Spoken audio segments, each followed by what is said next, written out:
தேனி மாவட்டம் சின்னமனூர் பகுதியில் பட்டியலின மக்களுக்கு பட்டா வழங்க மறுக்கும் மாவட்ட ஆதிதிராவிடர் அலுவலர் மற்றும் மாவட்ட நிர்வாகத்தை கண்டித்து தேனி ஆட்சியர் அலுவலகத்தில் குடியேறும் போராட்டம் இன்று நடைபெற்றது. எம்எல்ஏ பாலபாரதி தலைமையிலான பொதுமக்கள் சுமார் சின்னமனூர் பகுதியில் சுமார் 517/1 சுமார் 1.96 ஏக்கர் நிலத்தினை 138 நபர்களுக்கு பட்டா வழங்கப்பட்டது. இந்த பட்டா வழங்கப்பட்ட இடத்தினை வருவாய்த்துறையினர் தனிநபருக்கு விற்பனை செய்துவிட்டனர்.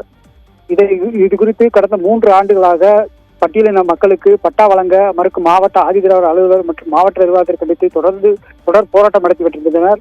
இந்த நிலையில் தொடர்ந்து போராட்டம் நடத்தியும் உரிய நடவடிக்கை எடுக்காததால் இன்று எம்எல்ஏ பாலபாரதி தலைமையிலான ஏராளமான கம்யூனிஸ்ட் கட்சியினர் மற்றும் பட்டியலின மக்கள் 1.96 ஏக்கர் நிலத்தினை இந்த பட்டா வழங்க வேண்டும், குறிப்பாக 137 பேர் உடனடியாக பட்டா வழங்க வேண்டும் என குடியேறும் போராட்டம் நடத்தினர். அப்பொழுது போலீசாருக்கும் பொதுமக்களுக்கும் இடையே கடுமையான வாக்குவாதம் தள்ளுமுள்ளு ஏற்பட்டது.